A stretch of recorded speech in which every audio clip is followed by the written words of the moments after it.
M. Grégoire, bonjour. Bonjour, M. Marchand, bienvenue chez nous. M. Grégoire, vous êtes en vacances ou en retraite? Je suis en vacances, M. Marchand. Il y a une différence entre une vacance et une retraite, selon moi. Le vacancier, il ne fout rien. Il se laisse aller au gré des vents, il se repose, il lit, il joue au Scrabble, il fait quelques petites semaines, il fait du ski de fond. Un retraité, lui, planifie. Il organise sa vie autrement. Il faut que ça soit planifié. Il y a des projets. Moi, je n'ai pas de projet encore. Je suis vraiment en vacances. Donc, en vacances, c'est un bon moment de réflexion sur le passé ou l'avenir ou le présent? Le présent. Ah ouais. Le présent. Le passé, ce sera plus tard. Puis l'avenir, ben, ça sera après avoir vu le passé. Et le présent, si on parle du présent, on parle bien sûr, parlons de la ville de Longueuil. Maintenant que vous êtes en vacances et vous avez du recul, comment est-ce que vous voyez la ville de Longueuil évoluer en ce moment? Écoutez, moi, je pense que, je ne sais pas si on peut appeler ça une évolution. Je pourrais vous dire que au niveau politique, je suis très déçu même de voir comment ça fonctionne.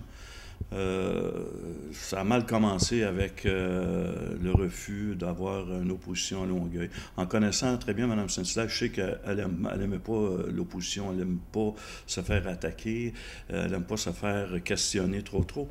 Moi, juste en passant, si j'avais été le chef d'opposition, j'aurais pas été assis en arrière en y regardant les fesses. Moi, j'aurais regardé les yeux.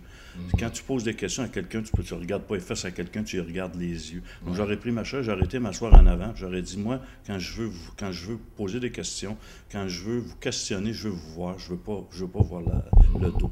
Donc, en partant, je trouvais ça un peu négatif, la façon qu'elle fonctionne.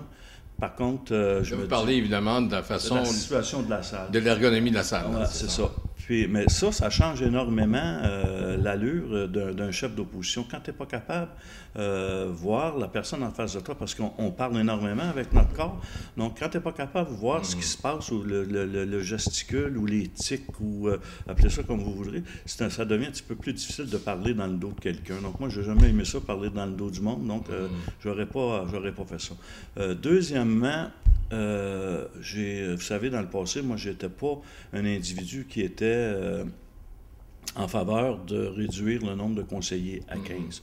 On aurait pu le réduire à 19 ou à 20 ou à 21. Je trouve que juste les gens ici, dans mon secteur à moi, qui m'accostent, puis qui me parlent, puis qui me disent « Monsieur Grégoire, c'est qui notre conseillère? C'est qui vous a remplacé? Elle vient d'où? Personne ne la connaît. Puis elle a 12 000 personnes à voir dans son secteur. Un district de 12 000, c'est beaucoup trop pour une municipalité. Moi, un 8 500, ça aurait été amplement et il y aurait eu une meilleure répartition des sièges. Moi, je suis toujours prôné être un conseiller de terrain. J'aime ça aller voir les gens, j'aime ça discuter avec les gens, j'aime ça régler leurs problèmes, les rencontrer, jaser avec eux autres. Les gens viennent encore prendre du café ici, venir jaser avec moi. Donc, c'est ça que cette partie de métier-là que j'adorais. Puis aujourd'hui, on force de constater qu'avec 12 000 électeurs, j'aurais pas pu faire mieux qu'eux autres. Là, on n'est pas capable de faire ça. C'est impossible d'avoir un contact humain avec les citoyens. D'où la réponse des conseillers quand il y a un problème, appeler le 311. Donc, c'est ce qui se dit, puis c'est ce qui se fait. Donc, moi, je n'étais pas pour ça. Puis, je trouve ça dommage qu'on en soit rendu à s'adresser à un fonctionnaire quand on a un problème qui nous préoccupe. Là, vous signifiez bien sûr la capacité d'un conseiller de répondre aux besoins de 12 ou jusqu'à 15 000 personnes, on a finalement. Hein? Effectivement, est-ce que le nombre restreint de conseillers est aussi proportionnel, par exemple, à la démocratie, si je peux dire? Ben non, c'est ce que je viens de vous dire. Moi, je trouve que le nombre de 15, on n'est pas on n'est pas au provincial, on n'est pas au fédéral, on est dans une ville qui s'appelle Longueuil, qui a vécu des soubresauts de fusion, des fusions au fil des ans. Les citoyens ont encore besoin de connaître, d'être proches de leurs élus, ce qui n'est pas le cas aujourd'hui. Je trouve ça dommage. La façon aussi que la salle est placée, encore une fois, les fonctionnaires sont tous assis sur l'autre côté. Est-ce que c'est une ville qui est gérée, dirigée ou administrée par des fonctionnaires, ou si c'est les élus qui prennent les décisions, ou si les fonctionnaires prennent des décisions et les élus approuvent la décision des fonctionnaires. Donc, ça... Quand le fait que les fonctionnaires soient là, c'est pas une bonne idée, ça, pour les gens qui pourraient poser des questions? Écoutez, moi, je pense que quand on avait... J'ai toujours vécu dans des conseils, quand c'était les assemblées publiques, où le directeur général est là avec le greffier. Le directeur général est là pour répondre à des questions si, éventuellement, il y a un problème. Si on n'est pas capable de répondre... Regardez, depuis 4 ans, les élus d'Action Longueuil avaient leur BlackBerry avant, puis les fonctionnaires leur tapaient des petits mots sur... le BlackBerry paraissait bien, il était capable de répondre à toutes les questions. Aujourd'hui, mais là, les gens sont assis puis ils regardent des fonctionnaires en face. Ça fait bizarre de voir un groupe de fonctionnaires assis face aux élus, quand normalement, ça devrait être des élus de l'opposition qui soient en face des élus. Ouais. Mais le fait même si j'étais tout seul, même si j'avais été tout seul, j'aurais été là. Ouais. Mais même le fait de mettre l'opposition derrière, finalement, dans le backbencher, si on peut dire, c'est un manque de respect, d'après vous, ça? Moi, je pense que oui. Je pense que oui, parce que tu t'adresses pas à des gens... Quand tu t'adresses à des gens, tu les regardes dans les yeux puis tu leur parles. Puis quand la mairesse regarde en avant d'elle puis elle a une question qui vient en arrière, je pense que moi, personnellement, je crois que c'est un manque de respect. Parlons de Longueuil, parlons du développement de Longueuil, évidemment. Qu'est-ce que vous en pensez à l'heure actuelle? Parlons du plan social. Où est-ce qu'on en est exactement à Longueuil? Est-ce qu'on est encore dans l'héritage de l'ancien gouvernement ou bien non, si vraiment il y a eu comme un pas en avant pour changer les choses? Écoutez, je pense qu'ils ont véhiculé, on le sait qu'aujourd'hui, la politique, moi, je dirais ça. Donc, c'est des communications. Donc, ils ont travaillé énormément sur les communications.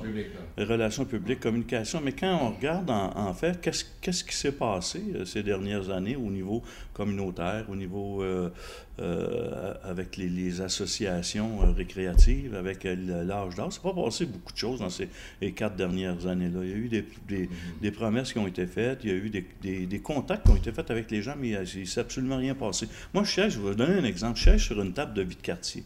Ça fait 6 ans qu'on parle d'une revitalisation urbaine intégrée dans le secteur, un projet. On a réussi à décourager tous les citoyens qui venaient à cette table-là parce que on parle, puis ça bouge pas, ça agit pas. C'est strictement, on tourne en rond continuellement. Et ça, il y a plusieurs personnes à Longueuil qui me disent ça encore aujourd'hui. M. Grégoire, ça avance pas, ça stagne, ça bouge pas. Donc, les décisions tardent à venir. Quand l'élu n'est pas capable de prendre la décision puis qu'il ne pèse pas sur le bouton, quand tu es dans l'opposition, tu ne te fais pas écouter. Mais quand tu es au pouvoir, puis tu es un élu qui est au pouvoir, puis tu vois que ça ne bouge pas, tout le monde va voir le maire, puis tu lui dis, écoutez, monsieur le maire ou madame la mairesse, non, ça ne bouge pas, il faut que ça bouge. On est en train d'écœurer notre population avec un projet, les gens viennent à la table, puis ils retournent de bord, puis ils s'en vont. Donc, c'est un peu l'image de ce qui se passe dans l'ensemble de la ville de Longueuil. Ce que les gens me rapportent à moi, je ne peux pas être partout comme avant, là, c'est sûr, je n'ai pas de bureau, puis je n'ai pas d'employé, puis je n'ai pas rien, mais quand tu sors, tu rencontres des gens, les gens disent ça. Qu'est-ce qui se passe? On paye des taxes, on n'a plus de services, le déneigement est pourri, ça fait une semaine qu'on marche sur des trottoirs glacés. Qu'est-ce qui se passe à Longueuil? Est-ce qu'on pourrait dire que la gestion d'une ville, c'est un art et c'est un métier et qu'à l'heure actuelle, le parti au pouvoir, en fait, Action Longueuil, qui est là, avec l'équipe de la mairesse, ont fini par faire leur classe au bout de 4 ans et que pour les prochaines années, on pourrait espérer mieux? Bien, j'espère. Écoutez, moi, je ne veux pas dénigrer pour rien, mais peut-être ça va ouvrir des lumières à des gens puis dire, écoutez, là, je pense qu'il est temps que les politiciens mettent leur culotte, puis il est temps que les politiciens disent, regardez, là, c'est ça qu'on veut, on le veut la semaine prochaine, on ne le veut pas dans 6 mois, on le veut la semaine prochaine. Arrangez-vous pour nous le donner de la semaine prochaine. Donc, c'est un peu ça le rôle du politicien. C'est pas de dire que le fonctionnaire, lui, je sais, ça fait 17 ans que je travaille avec des fonctionnaires, je les connais. Des fois, les fonctionnaires, c'est pas comme... Ils n'ont pas la même ambition, la même rapidité qu'un élu. Moi, comme élu, je veux que ça bouge. Je veux qu'on ait des résultats rapides, puis des bons résultats. Des fois, eux autres, mais ils ont tendance à vouloir étirer l'élastique. Mais je pense que Mme Sinclair est bien placée là, pour les 4 prochaines années. Il va falloir que les gens en aient pour leur argent. Il va falloir que les gens aient du service. Il va falloir qu'ils soient capables d'aller sur le terrain, de les rencontrer, jaser avec eux autres, puis leur dire qu'est-ce qui se passe. Vous savez, la politique a changé. Aujourd'hui, on parle de communication, on parle... mais il reste qu'un point en politique que moi je trouve très, très important, c'est de dire la vérité aux gens. C'est bien mieux de leur dire non parce que telle raison que de leur dire, regarde, on va le faire, puis on le fera pas. Pendant votre mandat de chef de l'opposition, en fait, vous êtes revenu souvent à la charge contre Mme Saint-Hilaire pour en parler. Vous l'avez attaqué parfois personnellement au niveau de sa personnalité. Jamais. Est-ce que vous avez pas manqué votre shot un petit peu là-dessus? J'ai jamais attaqué. Bon, par exemple, quand vous disiez qu'elle était un visage à deux faces, ou qu'elle était une star, ou une vedette, c'est etc. pas attaquer quelqu'un dans son quotidien ou dans sa vie privée. C'est de dire à une personnalité publique, tu es à la place de jouer la rock star, ben, essaye donc de faire une bonne mairesse de toi.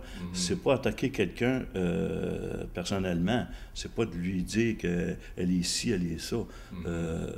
Écoutez, personnellement, je la connais pas assez pour la dénigrer, mais au niveau politique, au niveau travail, je pense que c'est le rôle d'un élu d'opposition de dire à la population, regardez, est-ce que vous voulez avoir un rockstar ou une vraie mairesse? C'est ce que je voulais dire à l'époque.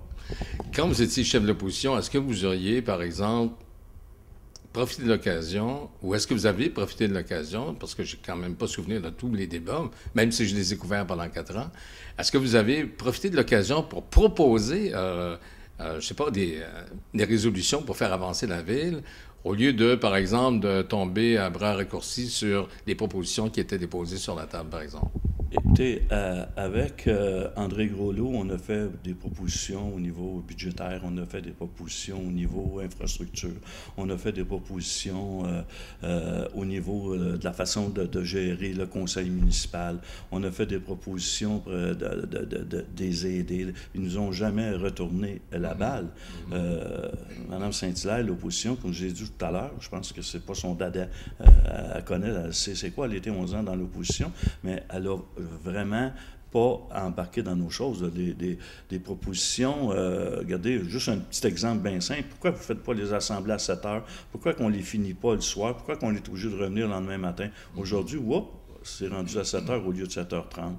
Tu sais, c'est tous des petits détails comme ça. C'est un petit détail, vous allez me dire, mais il y a plusieurs propositions qui ont été faites par André Groslot au niveau budgétaire. Je ne les ai pas toutes en mémoire, là, mais il n'y en a pas beaucoup qui ont été retenues. Quand on parlait de façon de déglacer les rues, du plan de déneigement, on s'est assis avec eux autres, on a jasé avec eux autres, puis on n'a pas été écoutés du tout. On a fait beaucoup de propositions. Presque, écoutez, à toutes les 2 séances, on leur faisait des propositions. Mais Mme Bastien, Mme Parent, Mme Saint-Hilaire nous tournaient de bord, ils ne nous écoutaient pas.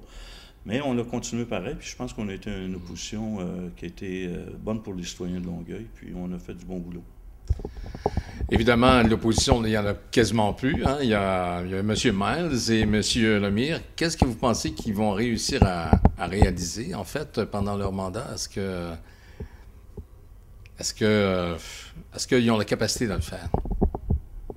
Bon, si on a la capacité de le faire, c'est difficile pour moi de me prononcer. Je connais les 2 individus, je sais comment ils sont, je sais comment ils travaillent.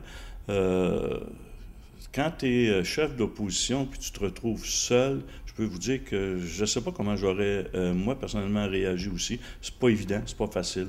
Jacques Lemire, il est indépendant, donc lui, il a le jeu, il a le pouvoir de dire oui, il a le pouvoir de dire non aux résolutions, il a le pouvoir de critiquer, il a le pouvoir d'accepter. L'opposition, c'est un peu différent.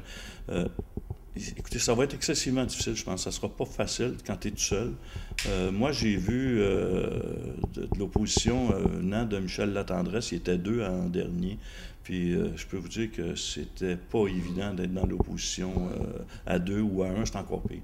Donc, il va falloir qu'il soit encadré, il va falloir qu'il ait du bon personnel pour l'aider à trouver les failles, à les critiquer et à proposer aussi des solutions à ce qui va arriver. Regardez au niveau du budget, juste pour donner un exemple, j'ai été vite, je l'ai regardé vite, puis il n'y a pas personne qui s'est attardé au niveau du retour de taxes que le gouvernement veut redonner aux municipalités, puis je ne l'ai pas vu dans le budget. Donc, ça aurait peut-être pu être une question dans le futur à poser. Comment ils se sont arrangés ou dans quelle section qui aurait pu prétendre ou prévoir qu'ils vont avoir X remboursements de taxes de la part du gouvernement. Est-ce que ça va être ajouté au surplus futur, sans que personne s'en doute, ou que ça va être dépensé sans que personne le sache? Je ne le sais pas. Mais je pense que c'est une bonne question à poser. Qu'est-ce qui arrive avec... Comment ils ont pensé, comment ils ont réagi au niveau de la taxation, les retours de taxes du gouvernement là-dessus? Encore une fois, je l'ai passé vite, là, mais, je l'ai eu sur Internet, puis j'ai regardé rapidement. Mais il y a des questions à se poser, puis il y a des questions sérieuses. Écoutez, on a une population de Longueuil qui est en droit de connaître tout ce qui se passe, de savoir la vérité, pas juste par des communications puis de l'image. Je pense qu'on est en droit de connaître puis de savoir ce qui se passe à Longueuil. Plan économique, pardon, développement économique, d'après vous, où est-ce que s'en va Longueuil? On sait qu'effectivement, il y a l'aéroport de Saint-Hubert qui est un pôle important. Est-ce que vous, là, si vous étiez au pouvoir aujourd'hui, ça serait quoi votre solution pour l'aéroport de Saint-Hubert? Écoutez, il y en a... Est-ce que la municipalisation, c'est une bonne affaire, en fait? Ben moi, ce que je déplore dans ça, la municipalisation, ça peut être une bonne affaire parce que l'aéroport de Saint-Hubert, c'est de compétences d'agglomération. Donc, moi, je ne suis pas en faveur du droit de retrait des municipalités quand c'est un problème d'agglomération. Donc, moi, ce qui m'effraie, dans le fond, dans tout ça, c'est que si on municipalise l'aéroport, et c'est seulement que la ville de Longueuil qui en est responsable, c'est les citoyens de Longueuil qui vont avoir à payer un déficit éventuel là-dedans qui peut s'élever à plusieurs millions de dollars. Donc, est-ce que le fait que ce soit de compétences d'agglomération qui ont le droit de retrait, de se retirer de ça, puis de laisser ça dans les mains de Longueuil. Parce que tout le monde, dans le fond, M. Marchand, en profite. Quand vous arrivez, puis il y a des compagnies qui transportent des gens, qui emmènent des gens de Toronto, exemple, il y a peut-être des hôtels, il y a peut-être des restaurants de Brossard ou de Saint-Bruno qui en profitent du fait qu'il y a des touristes, qu'il y a du monde. Les travailleurs, c'est pas nécessairement tous des travailleurs qui habitent Longueuil. Ils peuvent habiter à Saint-Bruno, à Boucherville, à Brossard. Donc, si on développe encore plus l'aéroport, il va y avoir encore plus de travailleurs qui vont venir, il va y avoir plus une économie qui va rouler encore plus, puis tout le monde va en profiter. Mais si à ce moment-là, il n'y a pas personne qui va refuser ces argents-là des municipalités s'ils ont un droit de retrait. Donc moi, je pense qu'il ne devrait pas avoir de droit de retrait. C'est une compétence d'agglomération et tout le monde devrait embarquer si éventuellement le gouvernement permet ou les gouvernements permettent la municipalisation de l'aéroport. À ce moment-là, mais, moi, je ne considère pas qu'on devrait avoir un droit de retrait. Tout le monde embarque, puis tout le monde va de l'avant avec, puis tout le monde travaille en conséquence pour l'améliorer. Parlons de culture et de communication, en fait. Parlons du Bureau de la culture. Plusieurs disent que c'est une niche, en fait, un club de petits amis. Qu'est-ce que vous en pensez, vous? Il y avait un article dans la presse ce matin qui parlait justement des petits amis qui sont embauchés par les partis politiques. C'est un club de petits amis. Moi, là, j'ai toujours été pour la compétence avant autre chose. Donc, est-ce que les gens que... Je n'ai pas été voir, là, mais est-ce que les gens qui ont été embauchés ont vraiment les compétences pour gérer le Bureau de la culture? Puis moi, j'irais plus loin, M. Marchand. Dans toute la problématique de l'agglomération de Longueuil, moi, je verrais, d'abord, dans une agglomération, je verrais qu'à tous les 5 ans, les gens s'assoient puis qu'ils modernisent l'agglomération. On s'assoit ensemble puis qu'on travaille à améliorer la situation, que ce soit au niveau culturel. Et la culture, en général, dans son ensemble, devrait être de compétences d'agglomération. Pourquoi que les artistes de Longueuil, de Brossard, de Saint-Lambert, de Saint-Bruno, de Boucherville ne seraient pas ensemble? Pourquoi que le Bureau de la culture ne gérerait pas l'ensemble des biens culturels de l'agglomération au même niveau que les élites sportives? Pourquoi que l'agglomération ne prend pas en charge l'élite sportive? Donc, on pourrait avoir une élite qui représenterait l'agglomération de Longueuil, qui pourrait être encouragée par toutes les municipalités. On pourrait avoir des endroits où ces gens-là pourraient s'entraîner, pourraient travailler. C'est la même chose pour la culture. Moi, je pense que ça devrait être de compétences d'agglomération. Et à ce moment-là, peut-être que si c'est de compétences d'agglomération, ça serait peut-être un petit peu plus difficile d'insérer nos petits amis ou nos gens à l'intérieur parce qu'on irait peut-être plus vers la compétence à ce moment-là. Est-ce que vous considérez que Longueuil est une région touristique? Est-ce qu'on fait assez pour attirer les tourismes? Prenons par exemple la rue Saint-Charles, évidemment, il y a des spectacles pendant le temps des fêtes et tout ça, là, mais est-ce qu'on en fait assez pour aller chercher le tourisme dans le Grand Longueuil? Moi, je pense que si on regarde, depuis que le bureau touristique est parti de Longueuil, je pense que c'est comme si on avait donné à l'ensemble de l'agglomération le droit de gérer le tourisme dans notre ville de Longueuil. Moi, je pense qu'on n'en fait pas assez. On a beaucoup de tourisme industriel ou commercial qui viennent chez nous, mais le tourisme qui vient sur la rue Saint-Charles, si tu veux avoir du tourisme à la rue Saint-Charles, il faut que tu développes ton artère commerciale principale ou ton centre-ville. Est-ce qu'il y a un intérêt pour les gens de Montréal à venir luncher sur la rue Saint-Charles ou sur la rue Victoria-Saint-Lambert? Donc, on parle de ça. Donc, si les gens disent souvent, il y a beaucoup d'investissements qui se fait dans les rues commerciales, les rues du centre-ville. Oui, on en a besoin de ces rues-là. Ces commerçants-là, s'ils sont prospères, payent des taxes, puis ça fait en sorte que le résidentiel est moins affecté. Puis, moi, je pense que après ma barre, il faut développer la rue Saint-Charles, il faut développer, investir, puis s'investir aussi, pas juste monétairement, mais s'investir dans la rue Saint-Charles, la rue Saint-Jean, tout le secteur au complet, pour être capable de dire aux gens, écoutez, venez chez nous, on a de quoi vous offrir, on a de quoi autre que la rue Saint-Denis ou la rue Saint-Laurent ou le Vieux-Montréal. C'est beau chez nous, on a plein d'affaires à faire, on a plein de projets. Ça se développe. Ça prendra la publicité, finalement, pour aller chercher ce monde-là. Ça prend des sous, ça prend du monde qui veulent le faire, ça prend des gens qui veulent. Est-ce qu'il ne faudrait pas faire de la rue Saint-Charles une autre rue que, je ne sais pas, à vocation agroalimentaire comme ça l'est à l'heure actuelle? Parce que tout ce qu'on a, c'est des restaurants puis des places pour boire, peut-être, finalement. M. Marchand, que si, après ma barre, le théâtre de la ville avait été situé au bout de la rue Saint-Charles, près de Roland-Terrien, ça aurait peut-être été un actif encore plus que la rue Saint-Charles, parce que si on le met au métro, la différence entre le métro et le centre-ville de la rue Saint-Charles, on dirait qu'une coupure là, qui se fait là, avec les viaducs, avec le boulevard Tachereau, avec le métro. Ouais. Mais si le théâtre de la ville avait été construit, comme le premier projet le disait, développer un centre culturel en même temps le complexe culturel et développer toute cette entité culturelle-là avec la restauration. Je pense qu'on aurait réussi, on aurait fait un beau projet. Et là, le fait de le mettre à la place Charlemagne, c'est un peu loin, là, d'après vous. Là. Si les gens, si on espère attirer les gens par le métro, les gens vont débarquer du métro, ils vont aller au théâtre, puis ils vont rembarquer dans le métro, ils vont s'en aller chez eux. Ah ouais. Vous comprenez? Donc, il n'y a pas d'incitatif, finalement, à venir dans le centre-ville de Longueuil. Comment tu veux partir du théâtre de ville, qui va être en plein au métro, puis aller dépenser des sous ou aller profiter des avantages de la rue Saint-Charles à pied? C'est impossible. En transport en commun, l'individu va partir du métro, va venir voir son spectacle, il va s'en retourner chez eux. Donc, si c'est ça le but d'avoir choisi cet endroit-là, où tu viens en auto. Si tu es en auto, tu as le stationnement. Donc, si tu payes un stationnement, puis tu regardes le spectacle, puis tu es obligé de revenir sur la rue Saint-Charles en auto, tu prends le pont, puis tu t'en retournes chez vous. Hein. C'est très limitatif, oui, effectivement. Ouais. Dernière question, une question sur les médias. Évidemment, il y a eu beaucoup de journalistes qui sont disparus de la carte médiatique et journalistique à Longueuil. Il y a évidemment cette fusion maintenant transcontinentale qui vient d'avaler tous les journaux, les hebdos de Québécois. Il y a la radio communautaire et quelques médias communautaires. Quel est le portrait à l'heure actuelle de l'ex-chef d'opposition? Comment est-ce que vous voyez la chose à l'heure actuelle? Moi, ça me fait peur, M. Marchand, parce que on a vécu un peu qu'est-ce que c'était la démocratie à Longueuil quand j'étais le chef d'opposition. On remarque aujourd'hui que tous les journalistes qui ont osé critiquer ne sont plus là, il n'y en a plus.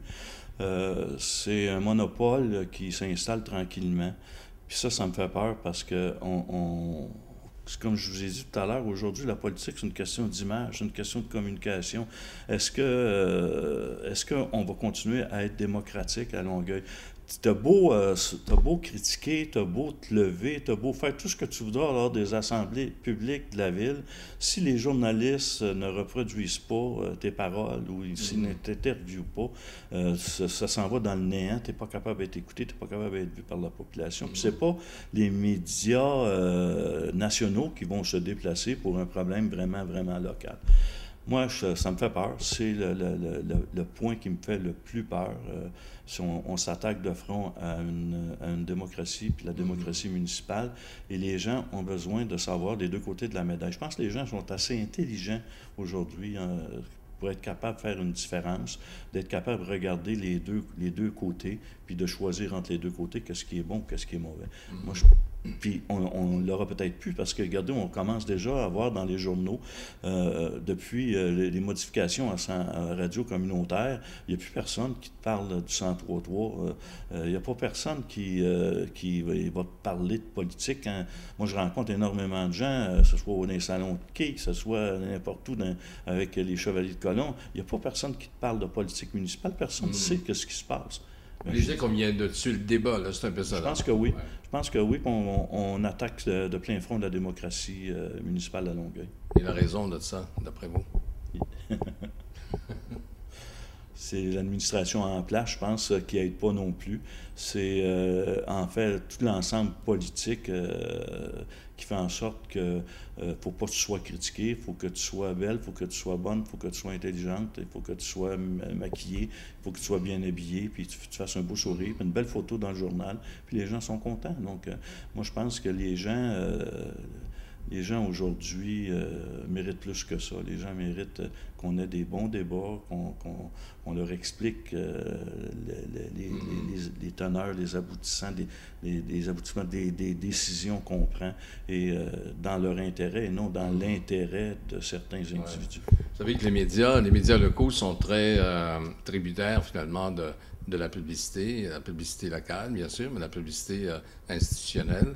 Est-ce que vous croyez, par exemple, que ce secteur-là de publicité institutionnelle et le rapport qui existe entre ceux qui achètent de la publicité et ceux qui vendent de la publicité dans les journaux, est-ce qu'il y a eu, d'après vous, une dynamique défavorable aux médias? Écoutez, c'est défavorable pour certains, favorable pour d'autres. Comment je dirais ça? Donc, c'est ceux qui vivent, les médias vivent, c'est des business, hein, puis il faut qu'ils vivent, puis ils prennent tous les moyens nécessaires pour avoir le maximum de revenus possible. Je ne peux pas les blâmer. Maintenant, quand tu es un journal à saveur régionale, tu te dois d'être capable, sans être pénalisé, d'être capable, sans nécessairement prendre parti pour quelqu'un, mais être capable d'exprimer cette opinion qui est différente de celle qui est en administration, celle qui est en poste. Et moi, je pense que les gouvernements, il va falloir tout à l'heure qu'ils s'impliquent dans ça aussi, par des règlements qui vont dire, mais écoutez, vous avez deux hebdos régionaux, vous dépensez 2 millions par année dans les journaux en publicité, en besoin pour les municipalités quand vous avez des résolutions ou quand vous avez des changements de zonage à passer dans les journaux locaux. Mais il va falloir que votre proportion soit, il peut y avoir un petit peu de différence, mais il va falloir que tous les journaux locaux en profitent. Moi, dans le passé, on avait établi cette façon de penser-là, cette façon de faire-là. Quand j'étais président de l'arrondissement Saint-Lambert, il y avait 2 journaux locaux, et ces 2 journaux locaux-là avaient une répartition des dépenses qui était équitable entre les deux. Est-ce qu'il y a un rapport de pouvoir, vous pensez, entre l'acheteur institutionnel et évidemment le vendeur de publicité, qui est le journal? Est-ce qu'il y a, je ne vais pas dire des menaces, mais par exemple, si vous ne faites pas tel geste médiatique, on peut restreindre nos achats de publicité? Ben, écoutez, je n'ai pas de preuves sur la table, mais j'imagine que c'est un peu ça qui se passe. Je pense que ça pourrait être exact.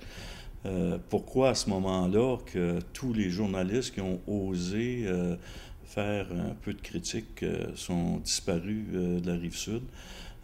Qui gère ça en arrière? Moi, j'ai une bonne idée, je ne le nommerai pas, mais je sais comment ça fonctionne. c'est excessivement délicat pour un journaliste de dire, ben aujourd'hui, ben, je vais critiquer l'administration qui est en place.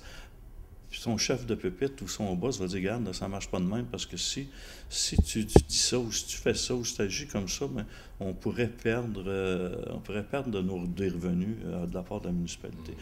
J'en ai entendu des vertes, des pommeux, je n'ai pas de preuves là-dessus, mais à voir les choses se passer, on a un bon questionnement à se faire. Une tendance lourde, là. Pardon? Il y a une tendance lourde là, à l'heure actuelle. Bien, une tendance, je ne le sais pas, mais il y a du questionnement, il y a vraiment un questionnement à se poser. Moi, je trouve ça sain de la démocratie, je trouve ça sain de l'opposition, je trouve ça sain d'être critiqué, parce que si tu es critiqué, c'est parce qu'il y a des choses qui ne sont pas correctes, puis tu ne peux pas être parfait. Tu fais des erreurs, tout le monde en fait des erreurs. Mais si tu es capable d'apprendre ton erreur, puis de la sortir sur la place publique, tu te dis, regardez, je me suis trompé, mais on va replacer ça. Puis le journaliste en question, il a le droit un journaliste n'est pas un historialiste, un journaliste rapporte des faits. S'il rapporte des faits correctement, pourquoi l'empêcher de rapporter des faits? Pourquoi l'empêcher de diffuser un communiqué qui vient du bureau de l'opposition? C'est ça que je me pose comme question. Pourquoi que ça a été pendant 4 ans aussi difficile d'avoir un quart de page de... Moi, j'ai eu plus de publicité les deux derniers mois quand j'ai annoncé ma retraite que pendant 3 ans et demi. Donc, c'était pas logique, pas logique qu'on ne puisse pas avoir de couverture. De couverture, puis je comprends, on ne peut pas avoir la même couverture que le parti qui est au pouvoir, mais au moins qu'on ait une couverture, puis que les gens puissent être capables de faire la différence entre A et B. En terminant, quels sont les grands espoirs de Gilles Grégoire face à la ville de Longueuil dans son développement? Qu'est-ce que vous espérez pour Longueuil? Ben, écoutez, moi, ce que j'espère pour Longueuil, c'est simple, c'est que les citoyens puissent avoir une qualité de vie encore meilleure, qu'on leur donne du service. Et je souhaite que les citoyens participent au débat, une vie participative au développement de Longueuil. Puis ça part des élus. Si on est capable, comme je vous expliquais tout à l'heure, si tu invites des gens autour d'une table pour un X projet, puis au bout de 5 ans, on est encore à case départ, les citoyens ne viendront pas participer à ça.